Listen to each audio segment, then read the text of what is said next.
All right, Alexander, let's talk about the border czar, Vice President Kamala Harris, and the fact that she hasn't gone to the border yet. And I'm actually on a San Francisco Chronicle article here. I'm taking a look at a San Francisco Chronicle article, which is a publication that's very friendly to the Biden Democrat Kamala Harris establishment. And their title is Kamala Harris missing at the border? She says she's focused on where immigration starts. And Kamala Harris had a video roundtable discussion, and she's in Washington dealing with the border. She's in Washington dealing with the border. And she said, most people don't want to leave home. When they do, they are fleeing some harm, or because to remain home is to remain in a position where there is no opportunity to meet essential needs that include feeding their children, keeping a roof over their head, and engaging in productive work. And so she says that we must address the symptoms. And that is what is happening with the team of folks who are working on the border, led by Ali Mayorkas.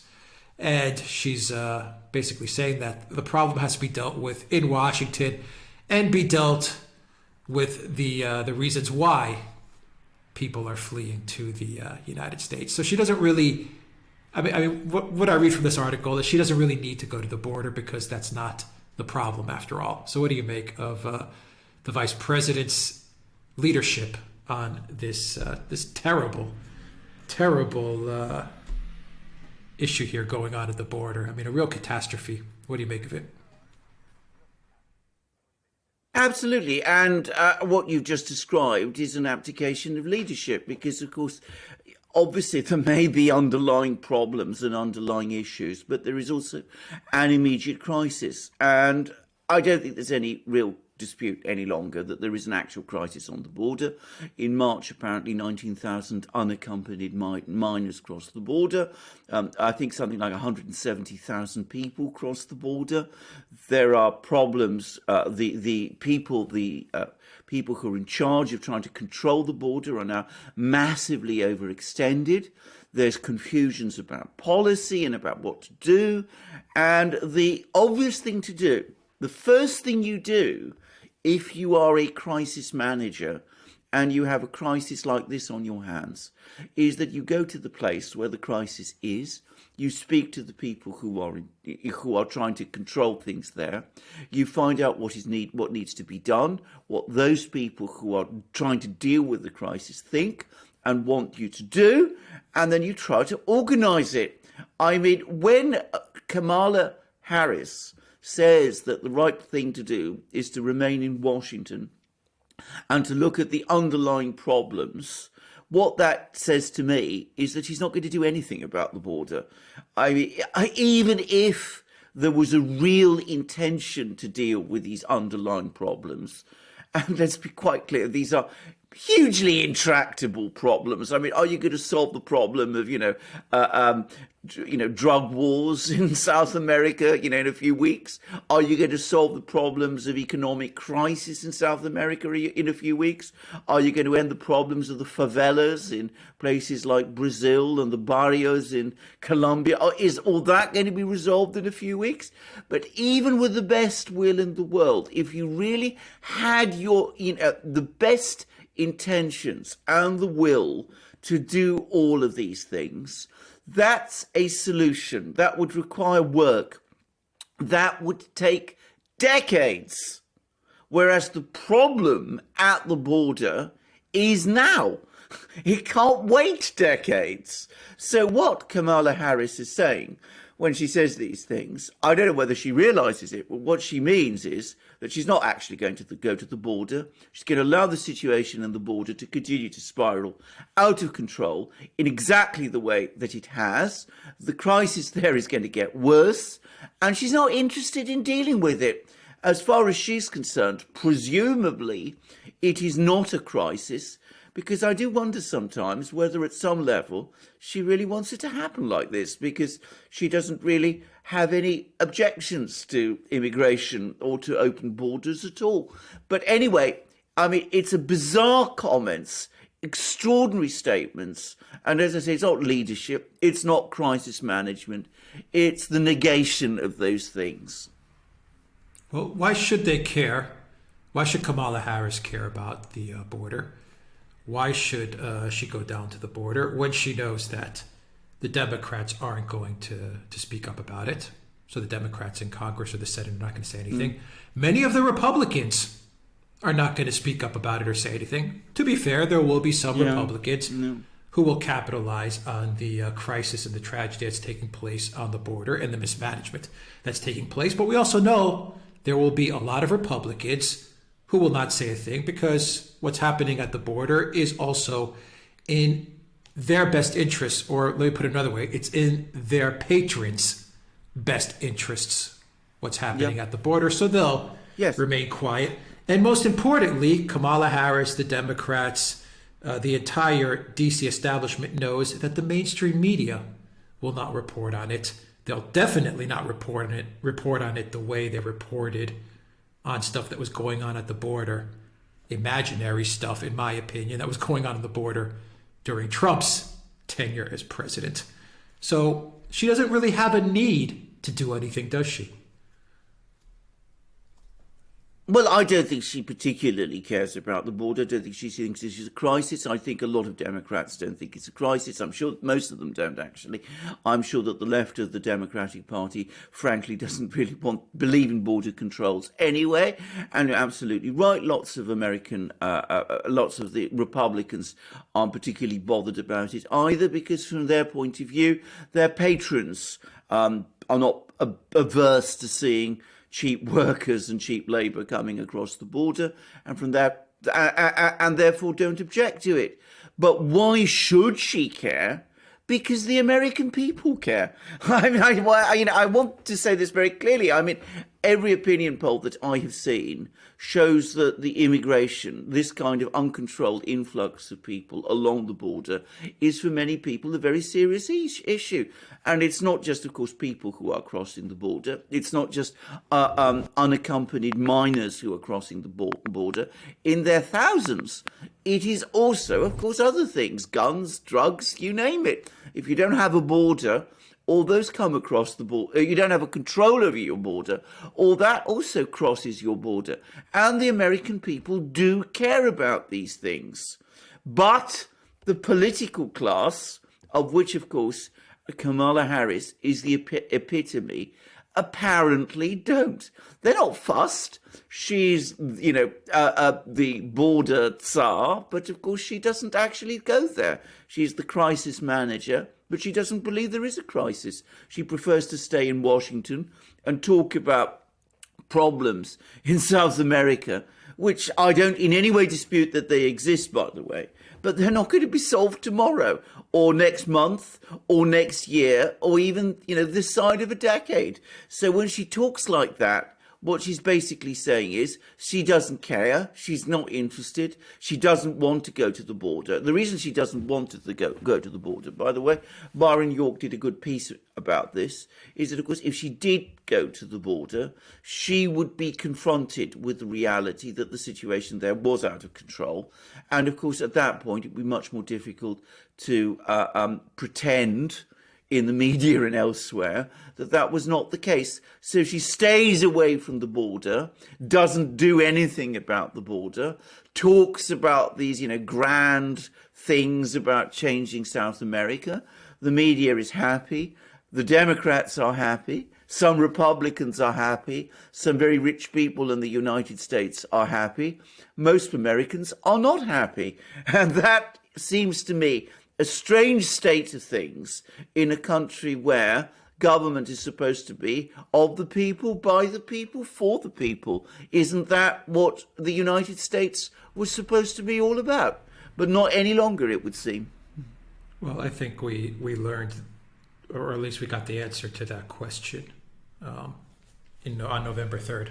And I think that's the crux of this problem, is that if you had leadership that felt like they were accountable to the people, then they would deal with the problems that are most important to the people of the United States. But you're dealing with a political class that is sitting in Washington, D.C., protected by thousands of armed National Guard troops, by D.C. police, by the mainstream media, by big tech.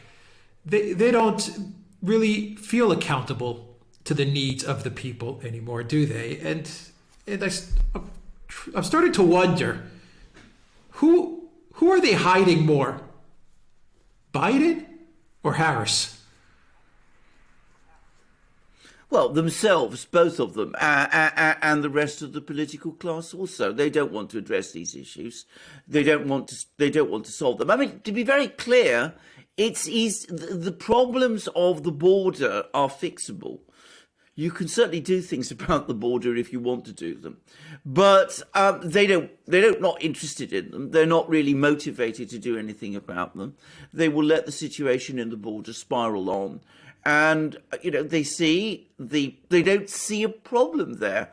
They see an opportunity, if you like. But of course, it's not what is supposed to happen in a country where the government is accountable to the people and responsible to it. And that, I think, does explain an awful lot of what is now going wrong in the United States, because there's going to be an increasing disconnect and dissonance between the political class in Washington, cut off in Washington from the opinion in the country, as you said, guarded by troops, guarded by police, guarded by media blackouts on all types of subjects. And this is one example. Yeah, but I mean, that's the point of all of this, is that she's making these statements in D.C. and she's trying to complicate this entire issue. Dealing with the border is actually very, very simple. This is not rocket science. It's really easy to deal with a border, any country of practically any size, to be quite honest. You either enforce a border or you don't. It's so simple, and there are many ways to enforce it. There are very, very many easy ways to enforce it. Or you default to what Harris is saying by coming up with this ridiculous kind of bumble about, well, we're going to deal with the problems over there and the symptoms over there, and the fact that, there's corruption in these countries and there's poverty in these countries. Okay, that's fine. But it's like you said, this is all distraction. It's all about saying, you know what, we've got a really simple problem here that we could fix. Really easy. Probably in a week, this could be fixed if everyone wanted to fix it.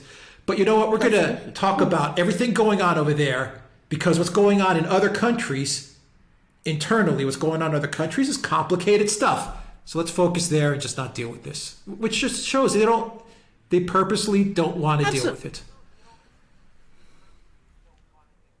Absolutely, most countries around the world control their borders. The mighty United States absolutely can. By the way, there is no reason why you can't control your border now. Take steps to control the situation on the border today. And at the same time, if that's what you wish to do, start addressing the great underlying problems in Latin America, the barrios and the drug lords and the corruption and all that. That would take a huge amount of time and a huge amount of effort.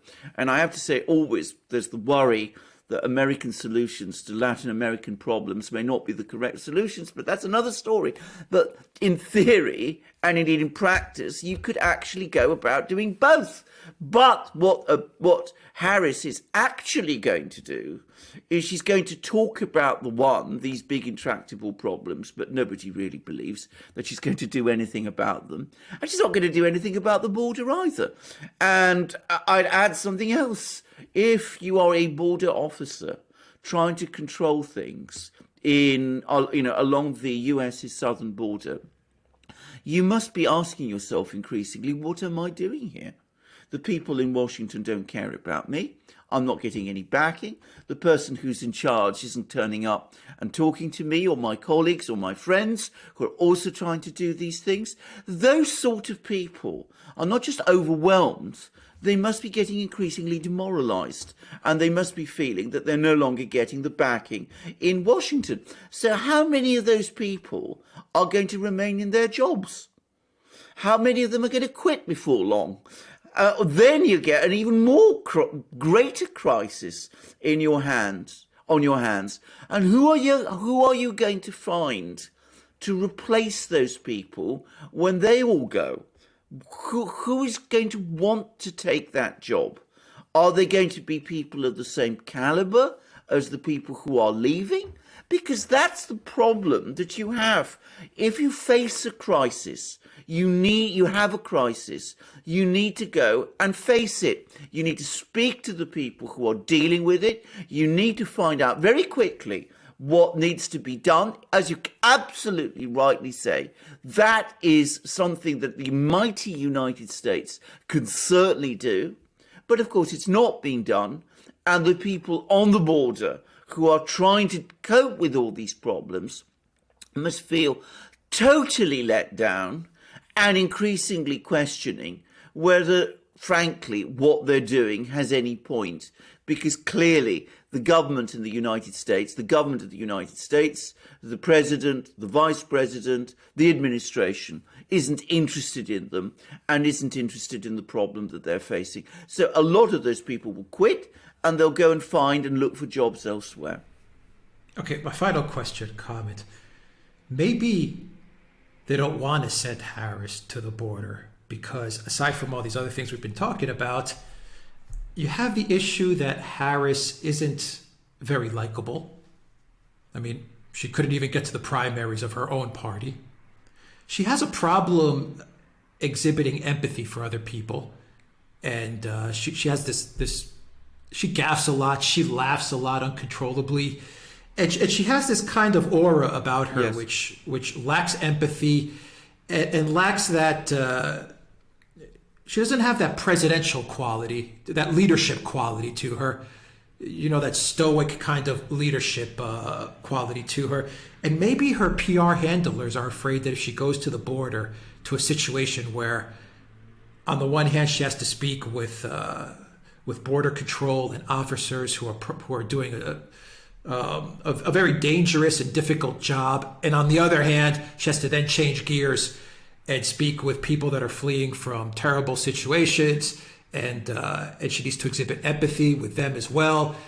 All these things, she probably has to go through a lot of different emotions or exhibit a lot of different emotions while still showing leadership. Perhaps the PR handlers are saying, you know what, she doesn't have the emotional intelligence and the capacity to do this. And it's just better if we just kept her in Washington and kept her away from such situations, because situations like what is needed at the border, I think need a president who can really, a person who can really, show absolute leadership and command of the situation, while at the same time exhibiting a certain level of empathy and understanding. And I think her PR handlers kind of figured out that you put her in that situation, I think things are going to get really, really ugly. What do you think of what I just said? Absolutely. I don't think there's any doubt about that. And there's no question at all that, one of the huge risks they run if she goes to the border is, quite apart from the fact that that would mean that the situation on the border has to be talked about, and that's not something they want to do. It would also bring Kamala Harris to, and her problems of style and personality to stark public notice. She's not good at that kind of thing. She doesn't have those skills. And bear in mind that this is a sensitive time in Washington. I was watching a press conference that the president gave with the Prime Minister of Japan, and I was struck by the fact that it was the Prime Minister of Japan who was answering all the questions. That in itself, begs some questions about the situation. And, given that is so, and given that, the Vice President, Kamala Harris, might be very quickly needed to fill some other space, you don't want a situation where Kamala Harris already looks bad before she does so, because that might make, shall we say, the rearrangement of the chairs in Washington even more difficult and fraught than it might anyway be. So, I mean, bear that in mind. Yeah, okay. I agree with you. They have to handle everything with care as they rearrange the chairs, as you said. Absolutely. All right. Yeah. All right. We'll leave it there. I'll drop a link for 10% off all the merchandise at the Duran shop. You'll find that link down below. Take care.